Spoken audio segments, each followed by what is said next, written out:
চিকিৎসকের ভুল ও অবহেলায় এক প্রসূতি নারীর মৃত্যু হয়েছে বলে অভিযোগ করেছেন স্বজনরা। খাগড়াছড়ি সদর উপজেলার কুমিল্লা টিলার বাসিন্দা মোহাম্মদ আব্বাস আলীর স্ত্রী ফারিয়া সুলতানা প্রসব বেদনা নিয়ে ৬ আগস্ট সকালে খাগড়াছড়ির সদর হাসপাতালে ভর্তি হন। সেখানে সিজার করেন ডাক্তার নাহিদা আক্তার। সিজারের পর রোগীর পেট ফুলে যায় ও রক্তচাপ বেড়ে যায় অস্বাভাবিকভাবে। অবস্থার অবনতি হলে রাতে চিকিৎসকরা ফারিয়া সুলতানাকে চট্টগ্রাম মেডিকেলে পাঠালে পরের দিন তিনি মারা যান। রোগীর মৃত্যুতে স্বজনরা ভুল চিকিৎসা ও অবহেলার জন্য চিকিৎসকদের দায়ী করেছেন।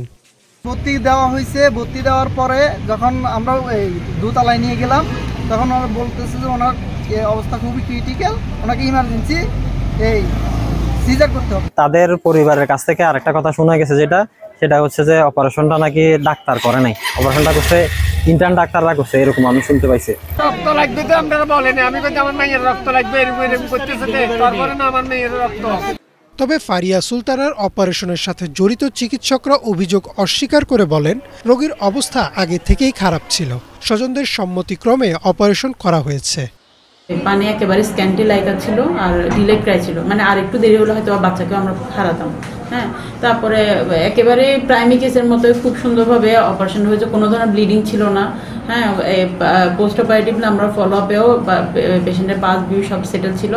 তারপরে একেবারে 7:30টার দিকে, মানে প্রায় 6.5 ঘন্টা পর এসে দেখলাম যে সিস্টার বললো যে আমাদের এই ওনার খিঁচুনি হচ্ছে, যেটা অ্যাক্লেমশিয়া হলো আর কি। হ্যাঁ, তো ওটা খিঁচুনি হওয়ার সাথে সাথে আমরা খিঁচুনি ওষুধপত্র যা দেওয়ার ওগুলো দিলাম। আমি নিজে এসে 5 মিনিট পর 15 মিনিট পর ওষুধ দেওয়ার পর আল্ট্রাসাউন্ডে এফআই যেটা আমরা বলি সেটা কম ছিল, মানে অলিগোহাইড্রোমিয়ন্স বলি আর কি ডাক্তারি ভাষায়, সেটা হচ্ছে পানির পরিমাণটা কম। তো আমি ওনাদেরকে কাউন্সিলিং করাইছি, বুঝিয়েছি যে এটা বাচ্চাটা পানিটা কমে গেছে, ভর্তি হতে হবে, হয়তো বা সিজারে যেতে হবে। তো ওনারা ভর্তি হয়ে, ওনারা রাজি ছিল, ওনারা ভর্তি হয়ে অপারেশন করেছে। তো অপারেশন করার পরে অপারেশন সময়ে অসুবিধা হয়নি, অপারেশন আমি না করলে আমার সহকর্মী করেছেন, আমি ছিলাম ওখানে, অসুবিধা হয়নি। 6 ঘন্টা পরে গিয়ে ওনার খিঁচুনি হয়েছে, যেটাকে আমরা বাগদাটের কথায় বলি যে একলামশিয়া।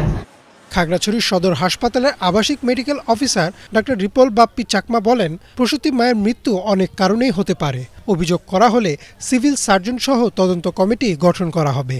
নর্মাল ডেলিভারি হোক, সিজার হোক, তারপরে প্রসব পরবর্তী যে কোনো সময় খিঁচুনি হতে পারে, যেটা একলামশিয়া বলা হয়। আপনারা যদি বিভিন্ন তথ্য যদি ঘেটে থাকেন তাহলে ওখানে দেখতে পাবেন যে মাতৃমৃত্যুর দ্বিতীয় কারণ হচ্ছে একলামশিয়া। যদি অভিযোগের ক্ষেত্রে যদি বলা হয়, আমাদের ক্ষেত্রে এখনো পর্যন্ত মৌখিকভাবে অভিযোগ করা হয়েছে, লিখিতভাবে কোনো অভিযোগ করা হয়নি। লিখিত অভিযোগের ভিত্তিতে আমরা তদন্ত কমিটি গঠন করি সিএসআর এর মাধ্যমে।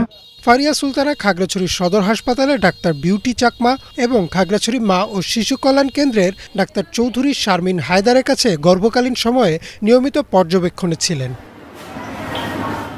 Desk report, Bangla vision.